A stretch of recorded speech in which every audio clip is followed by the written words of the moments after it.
gente vai começar a sessão de câncer de próstata de alto risco, câncer de próstata localmente avançado. Tem alguns alunos aqui, então, só para entender que o câncer de próstata de alto risco é aquele câncer de próstata que ou é um Gleason 8, 9 ou 10, ou uma doença de grande volume nos dois lados da próstata, ou já saindo para fora da próstata, um T3 ou um T4, né, na localmente avançada, ou PSA maior do que 20. É claro que a estratificação ela varia muito nos guidelines, é muito heterogênea. E eu acho que o que a gente tem que buscar hoje, porque isso tem mudado, esse paradigma no tratamento de câncer de próstata tem mudado nos últimos anos, a gente tem tratado cada vez mais a doença de alto risco de uma forma agressiva, que não se fazia antigamente. Então, acho que o que a gente tem que agora procurar identificar é aquele paciente de alto risco que talvez se beneficie de uma monoterapia, que a gente possa diminuir, né, melhorar a qualidade de vida dele, por exemplo, ao invés do tratamento multimodal, mas a gente sabe que a maioria dos pacientes vai precisar de um tratamento agressivo, de um tratamento multimodal, por isso que é importante uma equipe multidisciplinar no tratamento desses pacientes. A gente não tem, carece, né, de ensaio clínico randomizado na comparação do melhor tratamento em busca da cura desses pacientes, de uma maneira que não existe um consenso definitivo. Então, existe um papel para cada tratamento, para cirurgia, para radioterapia, para hormonioterapia. A gente vai iniciar, então, com o Dr. Luiz Soami, falando do papel da radioterapia no paciente com linfonodos positivos. Depois a gente vai ter uma videoconferência com o Dr. Daniel Moreira e, se der tempo, a gente vai estar aberto para perguntas da plateia. Obrigado, Dr. Luiz Soami. Obrigado.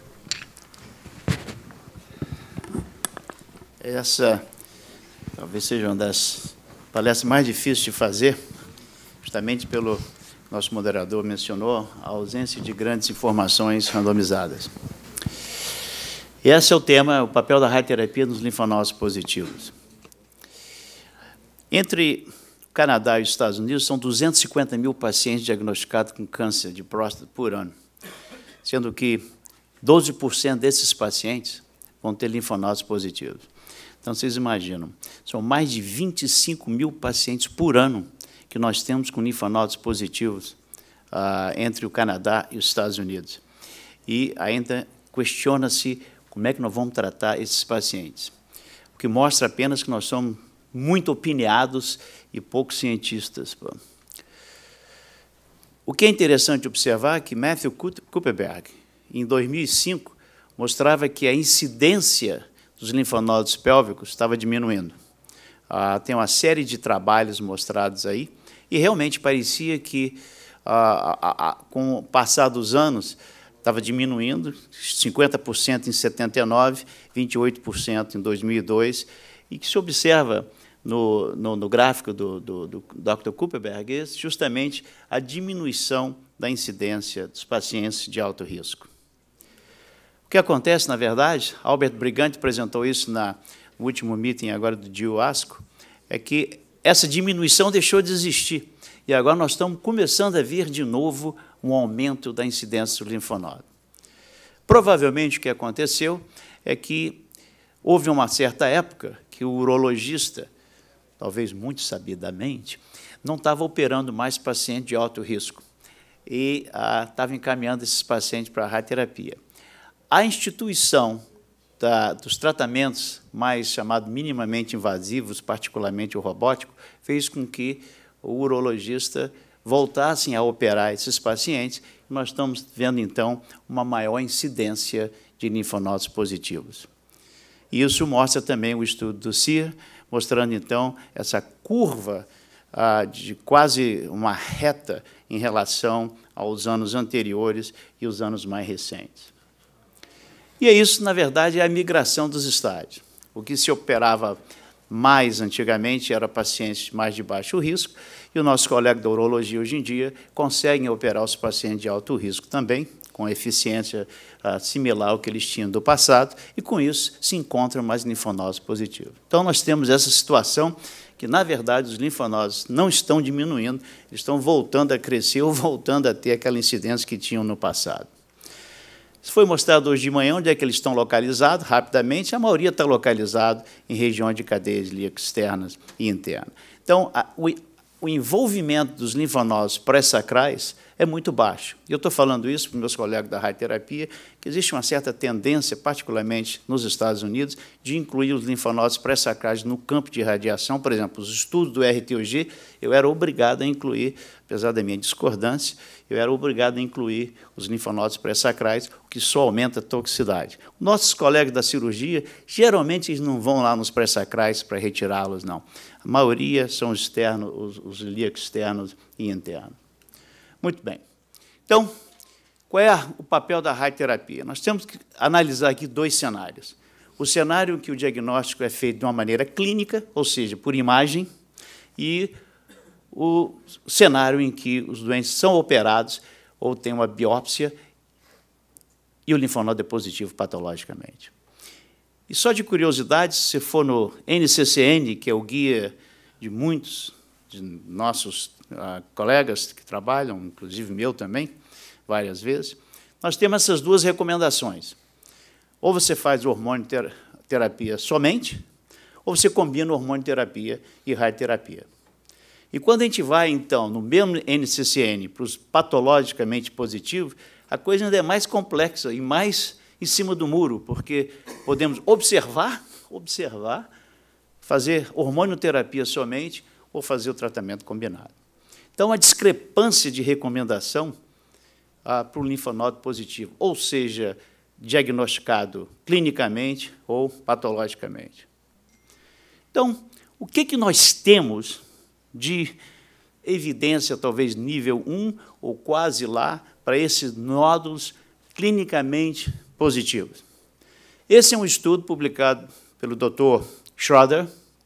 Ele foi inicialmente publicado em 2004 e fez esse update em 2009. Era um estudo do RTC, o estudo 30846, e que 234 pacientes foram randomizados para receber hormonioterapia versus observação. E esse estudo, depois de um follow-up mediano de 13 anos, mostra que a mortalidade entre os dois braços não foi diferente. Então, essa é a evidência nível 1 para pacientes com linfonodos clinicamente diagnosticados. Lembre-se bem disso, nós estamos separando os dois grupos de linfonodos positivos. Então, em termos de hormonioterapia isolada para esse grupo de pacientes, a evidência está falha. Esse, na verdade, agora é um estudo também retrospectivo, usando o National Cancer Database, publicado por Xun Lin, e que ele avaliou os pacientes que receberam radioterapia e hormonioterapia versus os pacientes que receberam hormonioterapia apenas. Não é um estudo randomizado, mas eles utilizaram essa técnica estatística chamada de Propensity Scoring Matching, na qual você consegue estabelecer exatamente os mesmos parâmetros entre os dois grupos. Você precisa de muitos pacientes para fazer isso, por isso são mais de 3.500 pacientes, porque uma grande maioria desses pacientes não vão entrar no estudo porque não há o matching. Okay? De qualquer maneira, a gente observa que 32% foram tratados com hormonioterapia apenas e a metade foi tratada com radioterapia, e o que se observa é que há uma diferença de quase 20% entre esses dois braços de tratamento. Então, sugerindo que esses pacientes com linfonodos clinicamente positivos, talvez o tratamento combinado seja o melhor. Esse talvez é o estudo mais recente, publicado agora há 2 meses atrás, um estudo incorporando várias instituições e pegando dados do Veterans Affairs Database, 658 pacientes, mais uma vez, propensity matching, e que mostra que, para os pacientes que receberam o tratamento combinado, que é a linha azul, a mortalidade é menor e a mortalidade específica à doença do câncer de próstata também é menor, mais uma vez sugerindo que o tratamento combinado tem uma vantagem sobre o tratamento com hormonioterapia isolada.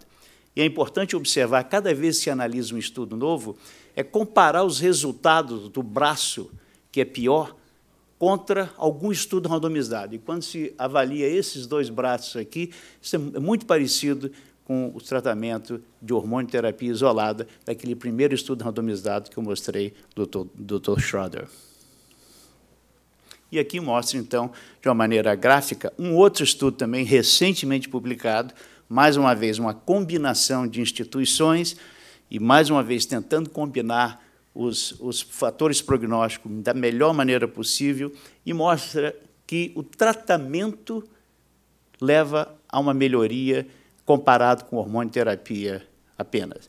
E esse estudo aqui, na verdade, não fala só da radioterapia, fala de terapia local, ou seja, sugerindo que o urologista, que tinha uma tendência a abandonar a cirurgia quando o nódulo era positivo na congelação, não, ele deve talvez continuar e retirar a próstata, porque mostra a grande diferença do tratamento local com hormonioterapia versus a hormonioterapia isolada.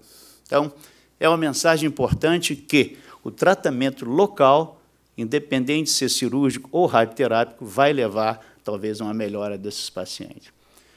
E é isso que a gente observa agora. O que tem acontecido no pós-prostatectomia nesses pacientes com os linfonodos positivos?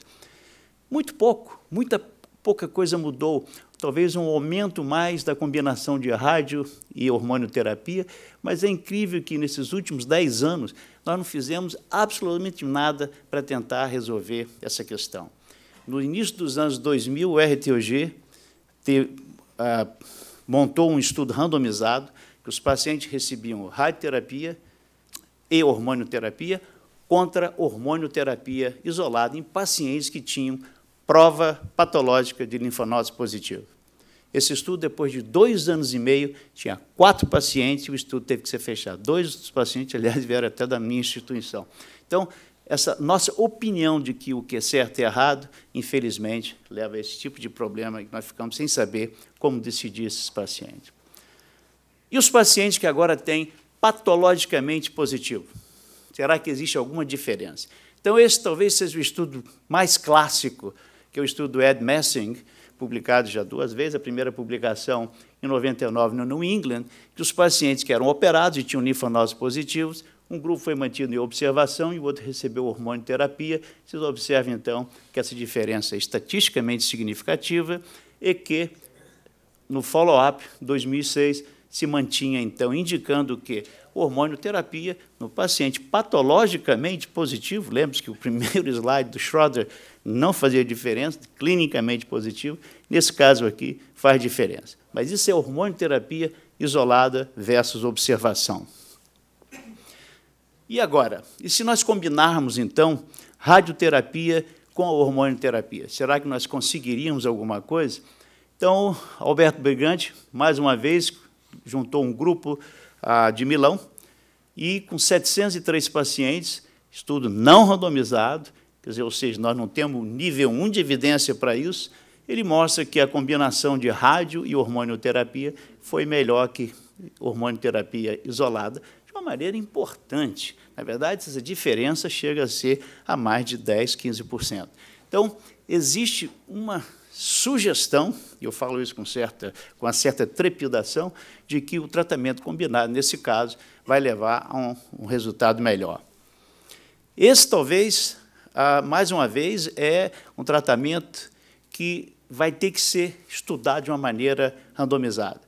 Esse, mais um estudo recentemente publicado, e, mais uma vez, um estudo que envolve mais de uma instituição. E, para quem não conhece, aqui nós temos 2 indivíduos da instituição do Memorial, que é o Peter Scardino de Amiston, e de Boston, e o grupo de Milano. Então, um número expressivo de pacientes, mais de 1.300 pacientes, foram, então, comparados observação, hormonioterapia isolada e radiohormonioterapia. Mais uma vez, nada randomizado, uma tentativa de comparar os grupos da melhor maneira possível, fazendo um propensity score matching, e o que se observa foi esse tipo de resultado. Então, mais uma vez, parece ser uma coisa monotonamente observada, a combinação de tratamento, rádio e hormonioterapia, nos pacientes com linfonodos positivos, leva a um resultado melhor, tanto de sobrevida global, como de sobrevida específica ao câncer. O que a gente pode concluir disso? Na minha opinião, o envolvimento nodal não é necessariamente um acontecimento raro nesses dias. Provavelmente pelo aumento da cirurgia nos pacientes de alto risco, e nós, então, estamos vendo mais pacientes com riscos mais elevados devido à positividade dos linfonodos. Baseado nessa evidência mais recente que nós temos de estudos retrospectivos, com toda essa tentativa de encaixar os pacientes nos grupos da maneira mais igual possível, parece que o tratamento combinado leva a um resultado melhor. E eu acho que nesses pacientes que têm o tumor patologicamente comprovado em doença nodal, esses pacientes devem receber tratamento local. E, certamente, um estudo randomizado já faz muito tempo que já teria sido realizado e até hoje não foi e provavelmente nunca será. Muito obrigado.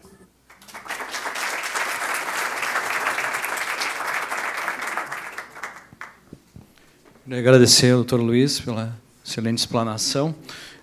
Só uma perguntinha rápida, Dr. Luiz. Existe evidência e se faz um boost na região clinicamente acometida pela doença, o linfonodal acometida pela doença? Você disse se o doente tem uma biópsia só? Ou se foi retirado? Na imagem do linfonodo obturador, existe evidência de fazer um boost local, melhora? A evidência de estudo randomizado nós não temos, obviamente, mas existe uma tendência natural do radioterapeuta acreditar que uma dose mais alta leva a um controle melhor. O radioterapeuta, na idade intrauterina, ele já começa a acreditar que dose mais alta é melhor. E, algumas vezes, queima a mão por causa disso.